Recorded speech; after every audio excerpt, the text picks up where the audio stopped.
नमस्कार स्टूडेंट्स, आज हम एक बहुत ही इंटरेस्टिंग क्वेश्चन डिस्कस करने वाले हैं और ये क्वेश्चन आपके admission of a partner chapter से है, जिसका सब टॉपिक है valuation and accounting of goodwill. आइए देखते हैं इस क्वेश्चन को। तो कहता है कि A and B are partners in a firm sharing profits in the ratio 2:1। जैसे जैसे मैं क्वेश्चन पढ़ता रहूंगा, मैं इसमें जो इंपॉर्टेंट इंफॉर्मेशन है उसे नोट डाउन करते हुए रहूंगा। तो A:B के बीच का प्रॉफिट शेयरिंग रेशियो 2:1 है। फर्दर हम अगर इसे पढ़े तो कहता है on 1st April there Capitals were 4 lakhs and rupees 2 lakhs respectively. देखने वाली बात है यहां पे जो ये डेट दिया हुआ है, इस डेट का इंपॉर्टेंस है क्योंकि 1st April का मतलब हो गया ईयर का स्टार्टिंग, है ना, जब ईयर शुरू हो रहा है। तो इस डेट में कोई भी जानकारी दिया हुआ रहेगा तो वो ओपनिंग हो जाएगा। कहने का मतलब है वो शुरुआत वाला जानकारी हो जाएगा। तो आप देखिए इस डेट में हमारे पास कैपिटल का जानकारी दिया हुआ है कि कैपिटल्स कितना था पार्टनर का, 4 lakhs था एंड 2 lakhs था। इसका मतलब हो गया ये शुरुआत वाला कैपिटल है, ये ओपनिंग वाला कैपिटल है। तो मैं लिखता हूं ओपनिंग कैपिटल ऑफ पार्टनर्स कितना है। तो ओपनिंग कैपिटल ए का दिया हुआ है ₹4 lakhs एंड बी का दिया हुआ है ₹2 lakhs।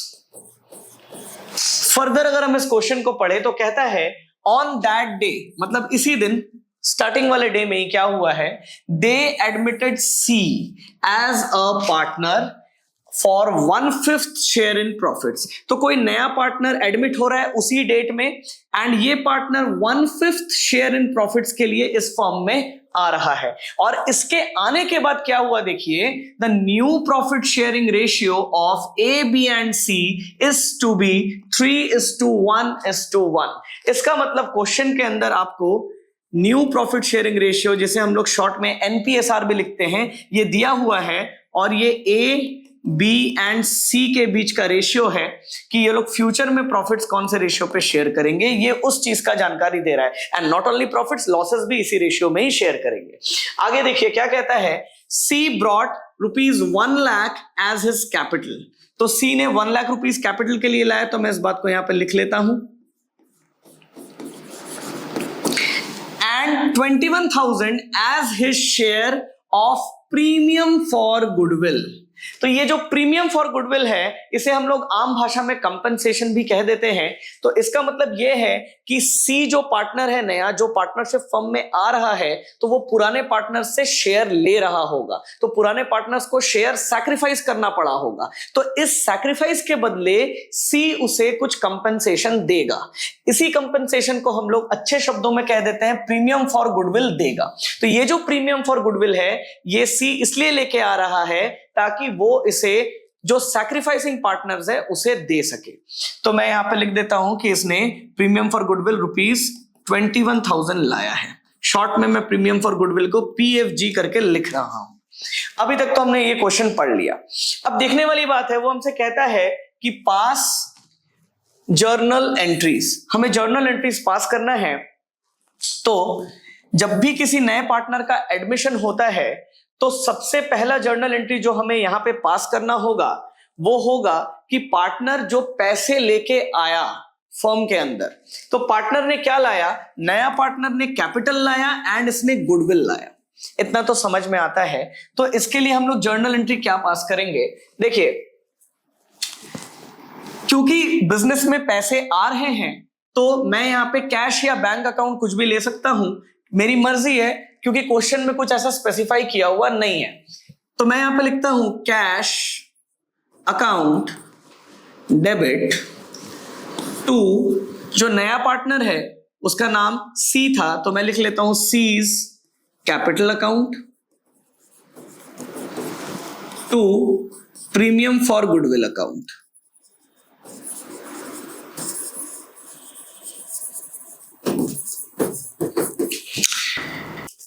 इसका नरेशन भी हम लोग लिख ही लेते हैं, being capital and goodwill brought in bye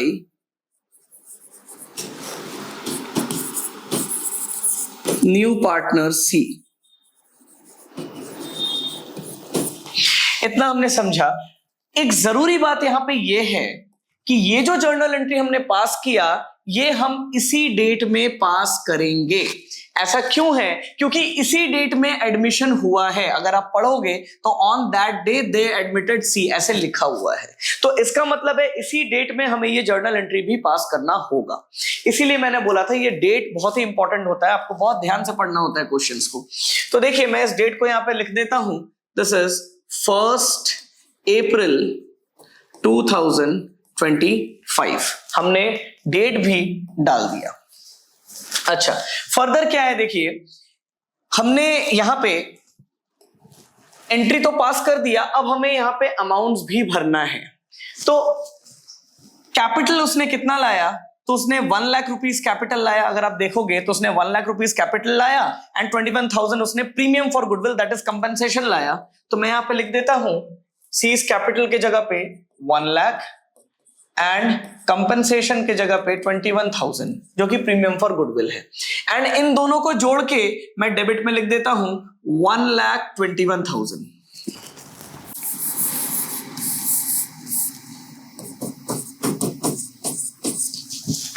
अब देखने वाली बात है कि हमने यही जर्नल एंट्री क्यों पास किया। एक बार जरा इसे समझते हैं कि हमने यही जर्नल एंट्री क्यों पास किया। देखिए यहां पे जो हमने अकाउंट्स यूज किए वो अकाउंट्स थे हमारे, एक तो कैपिटल अकाउंट था, पार्टनर का कैपिटल अकाउंट था, तो मैं सिर्फ कैपिटल लिख रहा हूं उसके लिए, ठीक। और हमने क्या यूज किया है, हमने premium for goodwill account use किया है, तो ये भी एक अकाउंट हो गया। अच्छा, और हमने क्या अकाउंट यूज किया है, और हमने कैश अकाउंट यूज किया है। अब मुझे जो अकाउंट अच्छे से पता है मैं उस अकाउंट को ले लेता हूं, अगर मुझे ये एंट्री समझना है तो मैं अपने हिसाब से यहां पे कैश अकाउंट ले लेता हूं एंड मैं ऐसे ही रफ में इसे समझता हूं कि हमने यही एंट्री क्यों पास किया। तो देखिए मैं एक रफ ऐसे ही बना रहा हूं, ये हमारा डेबिट साइड होगा, ये हमारा क्रेडिट साइड होगा, कोई भी अकाउंट टी शेप में होता है। तो देखिए ये कैश अकाउंट है, यानी कि मॉडर्न अप्रोच के हिसाब से ये एक एसेट अकाउंट होगा। और एसेट अकाउंट होने का मतलब यह है कि इस अकाउंट का बैलेंस आमतौर पे डेबिट होगा, है ना। और कैश है, इसका बैलेंस कभी भी क्रेडिट नहीं हो सकता, क्योंकि क्रेडिट का मतलब हो जाएगा नेगेटिव कैश, जो कि पॉसिबल ही नहीं है। तो कैश का बैलेंस हमेशा डेबिट ही होना चाहिए, क्योंकि ये एसेट अकाउंट है। ये बात भी समझना यहां पे जरूरी है। अच्छा, एक दूसरी बात यहां पे क्या है कि क्योंकि कैश एक एसेट अकाउंट है जिसका डेबिट बैलेंस होता है, इसका मतलब यह हो जाएगा कि मैं जितने भी बातों को इसके डेबिट साइड में नोट करूंगा उससे कैश का बैलेंस बढ़ जाएगा, एंड जितने भी बातों को मैं क्रेडिट साइड में नोट करूंगा इस अकाउंट में, उससे कैश का जो बैलेंस है वो घट जाएगा। और एक जरूरी बात यहां पे ये है कि ये जो कैश अकाउंट हम लोग प्रिपेयर कर रहे हैं ये हमेशा बिजनेस के बुक्स में हम लोग करते हैं, है ना। ये बात आप लोगों को पता होना चाहिए। क्लास 11th में आप लोगों ने पढ़ा होगा कि हम लोग कोई भी अकाउंट जो बनाते हैं वो हम लोग बिजनेस के बुक्स में ही बनाते हैं। अब देखने वाली बात है,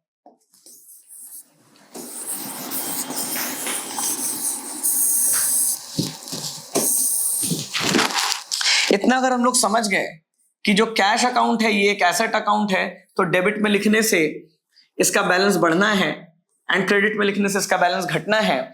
एंड ये जो अकाउंट है ये बिजनेस के बुक्स में बन रहा है। तो ये ट्रांजैक्शन क्या हुआ भाई, जब नया पार्टनर सी बिजनेस में आया तो उसने बिजनेस के अंदर दो चीज लाया, एक है कैश लाया और दूसरा है कैश के ही फॉर्म में। बेसिकली हम ऐसे समझ लेते हैं कि जब नया पार्टनर आया तो उसने कैश लाया, और कैश में उसने क्या क्या लाया, उसने कैपिटल लाया एंड उसने प्रीमियम फॉर गुडविल लाया, ठीक है। तो एक बात बताओ, अगर ऐसा है तो ये लाने के कारण, कैश लाने के कारण पार्टनर सी के द्वारा बिजनेस का कैश बैलेंस बढ़ा होगा या घटा होगा। देखने वाली बात है कि जब भी कोई नया पार्टनर कैश लेके आएगा तो बिजनेस का जो कैश बैलेंस है वो पहले से तो बढ़ ही जाएगा ना। तो सोचो आप एक बार कि अभी मैंने बातें की थी कि कभी भी हमें इस अकाउंट के बैलेंस को बढ़ाना होगा तो हम जानकारी को हमेशा डेबिट साइड में नोट करेंगे, क्योंकि इस अकाउंट का बैलेंस ही डेबिट है। तो आप देखो, मैं ये जो कैश वो लेके आया किस किस फॉर्म में लेके आया, बस उन अकाउंट्स को उठा के यहां पे लिख दूंगा। और जो भी अकाउंट हम लोग डेबिट साइड में लिखते हैं उसको हम लोग 2 लगा के लिखते हैं, तो मैंने यहां पे बस 2 लगा दिया। तो देखिए वो कैपिटल ला रहा है तो मैं लिखता हूं 2, किसका कैपिटल था, सीज कैपिटल, तो 2 सीज कैपिटल हमने यहां पे लिख दिया। और इसमें 1 लाख रुपया था तो हमने 1 लाख लिख दिया। उसके बाद प्रीमियम फॉर गुडविल भी है, ये भी तो ला रहा है कैश के फॉर्म में, तो मैं यहाँ पे 2 प्रीमियम फॉर गुडविल मैंने शॉर्ट में लिखा आपको समझाने के लिए, ये 21,000 था, इसे हमने लिख दिया। तो देखने वाली बात है कि हमारा इससे जर्नल एंट्री क्या बना। सोचिए जरा, हमने पहले लेजर कर लिया, अब हम जर्नल के बारे में सोच रहे हैं। इससे जर्नल एंट्री तो यही बनेगा ना, cash account debit to C's capital to premium for goodwill account. देखिए जरा, हमने यही जर्नल एंट्री यहां पे लिखा है, हमने यही जर्नल एंट्री यहां पे लिखा है, cash account debit to C's capital to premium for goodwill. ये रीजन था यहां पे ये जर्नल एंट्री लिखने का। फर्दर अगर हम लोग देखें इस क्वेश्चन में हुआ क्या है, तो देखिए जब भी कोई पार्टनर गुडविल लेके आया, मतलब प्रीमियम फॉर गुडविल की मैं बातें कर रहा हूं, तो ये उसने इसलिए लाया क्योंकि उसे कंपनसेशन देना है, क्योंकि उसे कंपनसेशन देना है। ये कंपनसेशन वो किसे देगा, ये कंपनसेशन वो सैक्रिफाइसिंग पार्टनर्स को देगा, क्योंकि सैक्रिफाइसिंग पार्टनर्स ने अपना प्रॉफिट शेयर सैक्रिफाइस करके नए पार्टनर को दिया है, तो उसे ये कंपनसेशन इस सैक्रिफाइस के बदले देना पड़ेगा। पर अब देखने वाली बात है यहां पे जो हमारे दोनों पार्टनर्स हैं, क्या दोनों ने सैक्रिफाइस किया है, जो पुराने दोनों पार्टनर्स है ए एंड बी, या किसी एक ने किया है, ये हमें पता कर लेना होगा। तो देखिए हम इसे पता कैसे कर सकते हैं, मैं यहां पर लिखता हूं फॉर ए। बहुत से बच्चे ऐसे क्वेश्चन में ये मान लेते हैं कि ओपीएसआर ही सैक्रिफाइसिंग रेशियो है ना, ये जो ओपीएसआर है ओल्ड प्रॉफिट शेयरिंग रेशियो, इसी को वो सैक्रिफाइसिंग रेशियो मान लेते हैं और कह देते हैं कि दोनों ने ही सैक्रिफाइस किया है। ऐसा नहीं है। देखिए इस क्वेश्चन में उसने वर्ड्स के फॉर्म में सैक्रिफाइस का जानकारी भले नहीं दिया हो, लेकिन इस क्वेश्चन के अंदर उसने एक बात बोला है इनडायरेक्टली कि पार्टनर ने सैक्रिफाइस किया है। ये हमें कैसे पता है, तो आप एक बात समझिए कि जब भी हम सैक्रिफाइस का फॉर्मूला लिखते हैं तो इसका फॉर्मूला होता है old share minus new share. देखने वाली बात है कि सैक्रिफाइस निकलता ही old share and new share से है। तो आप ध्यान से देखो इस क्वेश्चन के अंदर उसने ओल्ड प्रॉफिट शेयरिंग रेशियो दिया है and new profit sharing ratio दिया है, इसका मतलब है इनडायरेक्टली उसने सैक्रिफाइस का जानकारी दिया है। आपको डायरेक्टली तो नहीं दिख रहा, बट ये इनडायरेक्टली क्वेश्चन के अंदर दिया हुआ है। तो हमें इस जानकारी को एक बार निकाल लेना है कि किसने कितना सैक्रिफाइस किया होगा। तो देखते हैं ए का ओल्ड शेयर क्या है। अगर मैं आपसे पूछूं कि ए का ओल्ड शेयर क्या है तो आप बता दोगे बड़े आसानी से 2/3, है ना। अच्छा, अगर मैं आपसे पूछूं ए का न्यू शेयर क्या है तो आप इसे भी आराम से बता दोगे, इसमें भी कोई दिक्कत नहीं होनी चाहिए। न्यू प्रॉफिट शेयरिंग रेशियो से आप बता दोगे ये कितना है, 3/5।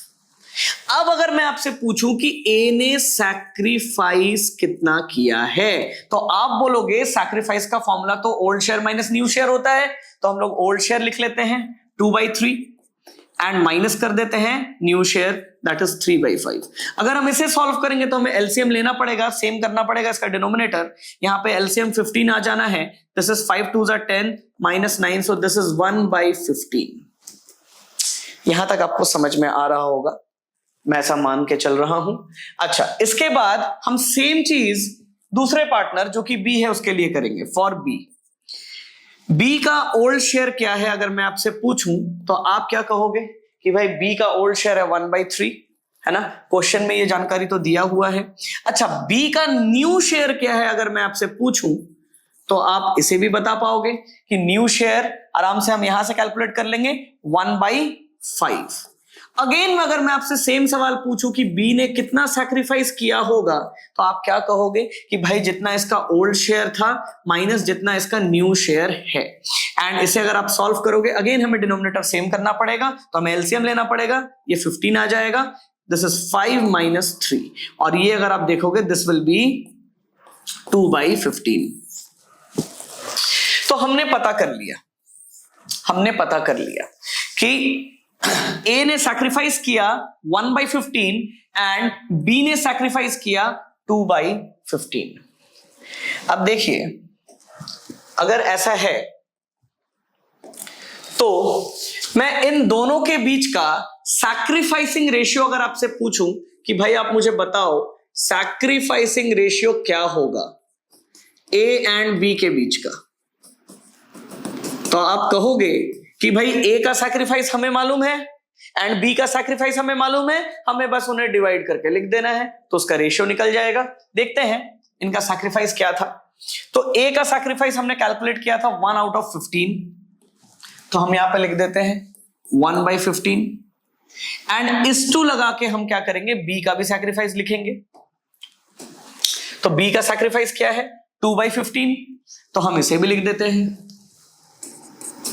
अब देखने वाली बात है कि रेशियोज का एक नियम ये होता है कि जब भी डिनोमिनेटर सेम आ जाए तो हम इसे हटा सकते हैं एंड हम इसे स्ट्रेट फॉरवर्ड 1:2 लिख सकते हैं। तो सैक्रिफाइसिंग रेशियो आ गया 1:2। तो जो बच्चे ये मान लेने वाले थे कि old profit sharing ratio is the sacrificing ratio, वो गलत हो जाते, क्योंकि यहां पे सैक्रिफाइस का जानकारी इनडायरेक्टली दिया हुआ था, इसलिए हमने इसे कैलकुलेट करके निकाला और हमारा जो सैक्रिफाइसिंग रेशियो आया वो 1:2 आया, ना कि 2:1 आया। देखने वाली बात है। अच्छा, इसमें भी कोई लॉजिक नहीं है कि अगर ये 2:1 है तो वो 1:2 आएगा, मतलब उल्टा होके आएगा, ऐसा कुछ एजम्पशन नहीं होता है। ठीक है, आपको ये प्रॉपर हमेशा कैलकुलेट ही करना पड़ेगा। यहां पे इत्तेफाक से जस्ट इसका ऑपोजिट आ गया है, लेकिन ऐसा हमेशा नहीं होगा, इसलिए आपको हमेशा इसे कैलकुलेट ही करना होगा। तो हम ये बात तो समझ गए, सैक्रिफाइसिंग रेशियो क्या है पार्टनर्स का 1:2। सैक्रिफाइसिंग रेशियो होने का मतलब है कि इसने भी सैक्रिफाइस किया है एंड इसने भी सैक्रिफाइस किया है, तो दोनों पार्टनर को क्या मिलना चाहिए, कंपनसेशन मिलना चाहिए। अब आप इसे मेरे स्टाइल में समझो एक बार कि कभी भी हमें किसी भी अमाउंट को पूरा पूरा अगर बांटना है तो हम हमेशा उस अमाउंट को रेशियो पे बांटेंगे, एंड अगर हमें किसी अमाउंट को पूरा नहीं बांटना है तो हम उसे शेयर पे बांटेंगे। हम समझते हैं इस बात को। देखिए क्या मैं कहना चाह रहा हूं कि मेरे पास पार्टनर का सैक्रिफाइसिंग रेशियो है एंड आप अगर क्वेश्चन पढ़ोगे तो जो नया पार्टनर आया था वो 21,000 प्रीमियम फॉर गुडविल इसीलिए लेके आया था ताकि वो कंपनसेट कर सके। किसको कंपनसेट कर सके, सैक्रिफाइसिंग पार्टनर्स को। सैक्रिफाइसिंग पार्टनर्स कौन है हमारे यहाँ पे, ए एंड बी, तो वो ए एंड बी को ताकि कंपनसेट कर सके इसलिए वो 21,000 लेके आया था। इसका मतलब है ये पूरा जो अमाउंट है 21,000 ये डिस्ट्रीब्यूट होना है ना, ये पूरा पूरा अमाउंट ही डिस्ट्रीब्यूट होना है। किसके बीच में डिस्ट्रीब्यूट होना है, ए एंड बी के बीच में डिस्ट्रीब्यूट होना है। और कौन से रेशियो पे डिस्ट्रीब्यूट होना है, तो ये सैक्रिफाइसिंग रेशियो पे डिस्ट्रीब्यूट होना है, जो कि 1:2 आ रखा है ना, जो कि मैंने आपको समझाया अभी कि कभी भी हमें किसी अमाउंट को पूरा पूरा बांटना है तो हम उसे रेशियो पे ही बांटेंगे। यही अगर हमें इस अमाउंट को पूरा नहीं बांटना होता तो हम शेयर पे बांटे होते, है ना। हम लोग देखेंगे वैसे क्वेश्चंस भी, अभी फिलहाल के लिए तो हमें ये पूरा बांटना है तो हम इसे रेशियो पे ही बांट देते हैं। आइए, तो ए को कितना मिलेगा, ए शेयर क्या होगा। अब देखिए क्योंकि ये सैक्रिफाइसिंग रेशियो है तो इसी रेशियो पे बांटना है, तो मैं लिखता हूं 1/3 इंटू, मुझे 21,000 को बांटना था तो ए को कितना मिलेगा, 3 7s are 21, तो ए को मिल गया ₹7,000। एंड इसी तरीके से बी को कितना मिलेगा अगर मैं देखूं तो it will be nothing but 2/3 into 21,000, और इसे अगर आप कैलकुलेट करोगे ये 14,000 आएगा। आई होप इतना आपको समझ में आ रहा है। तो हमें यह भी पता चल गया कि ए को कितना कंपनसेशन मिल रहा है और बी को कितना कंपनसेशन मिल रहा है। अब हमें अगर इसे जर्नलाइज करना है तो इसका जर्नल एंट्री क्या पास होगा। अगेन देखिए, हम सेम ही डेट जो कि 1 अप्रैल 2025 का है, इसी डेट में जर्नल एंट्री पास करेंगे क्योंकि इसी डेट में एडमिशन हुआ है। तो हम इसका जर्नल एंट्री क्या लिखेंगे, आप देखिए, हम लिखेंगे premium for goodwill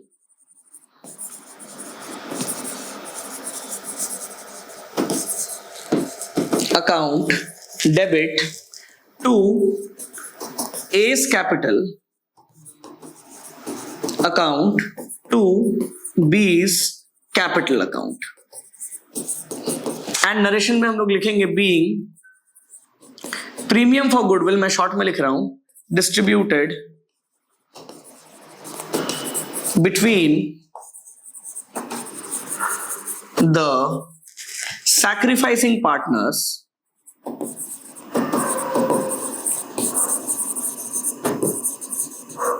in their sacrificing ratio.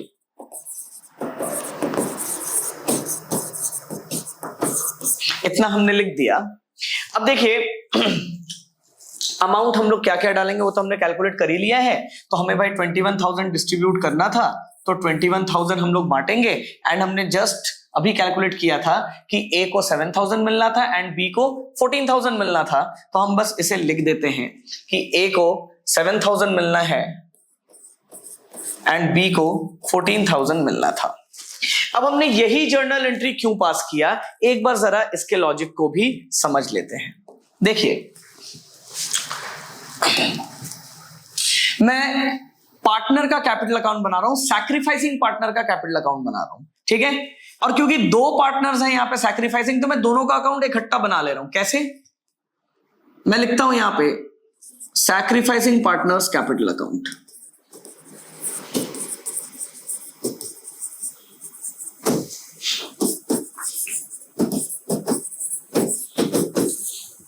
वही अपना टी शेप में अकाउंट बनता है। मैं पूरा इसका फॉर्मेट नहीं लिख रहा, बस आपको जर्नल एंट्री समझा रहा हूं, इसलिए बस आपको ये टी शेप में ही समझा दे रहा हूं चीजों को।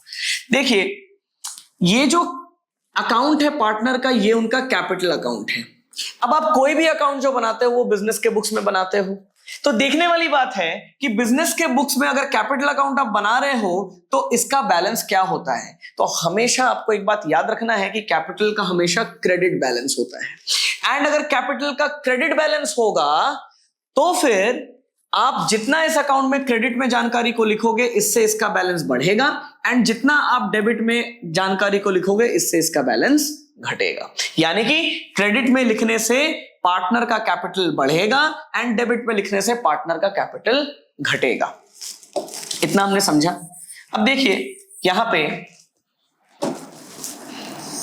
हो क्या रहा है कि कंपनसेशन मिल रहा है। किसे मिल रहा है? सैक्रिफाइसिंग पार्टनर्स को कंपनसेशन मिल रहा है। ऑब्वियसली ये कंपनसेशन मिलने के बाद उनका कैपिटल बढ़ ही जाना है।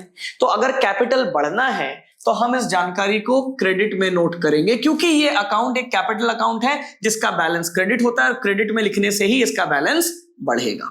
तो हम बाई लगा के लिख देते हैं। और क्या लिखेंगे भाई? प्रीमियम फॉर गुडविल, है ना। क्या चीज से बढ़ रहा है? प्रीमियम फॉर गुडविल हम यहां पे लिख देते हैं। एंड प्रीमियम फॉर गुडविल लिखने के बाद अगर हमने डबल कॉलम मेंटेन किया है कि भाई पार्टनर ए है एंड पार्टनर बी है, तो ए को कितना मिला? 7,000 मिला एंड बी को कितना मिला? 14,000 मिला। हमने एक ही जगह पे दो कॉलम मेंटेन करके दिखा दिया आपको कि क्या हुआ, क्यों हमने जर्नल एंट्री वैसा किया। आप देख सकते हो इससे जर्नल एंट्री क्या बन रहा है, आप खुद ही सोचो। इससे जर्नल एंट्री आपका premium for goodwill account debit to sacrificing partners capital account नहीं बन जाएगा क्या? सोचिए जरा, हमने क्या जर्नल एंट्री किया है। आप देखिए एक बार, हमने जर्नल एंट्री किया है premium for goodwill account debit to A's capital to B's capital. तो ये जो A's capital and B's capital हमने लिखा है, क्या ये हमारे सैक्रिफाइसिंग पार्टनर्स नहीं है? क्या ये हमारे सैक्रिफाइसिंग पार्टनर्स नहीं है? आप खुद ही सोचिए, ये हमारे सैक्रिफाइसिंग पार्टनर्स ही है ना, इसीलिए हमने ऐसा किया है। मैंने बस आपको लॉजिक समझाने का कोशिश किया कि हमने ऐसा ही जर्नल एंट्री क्यों किया है। आशा करता हूं आपको ये समझ में आया होगा। Thank you very much.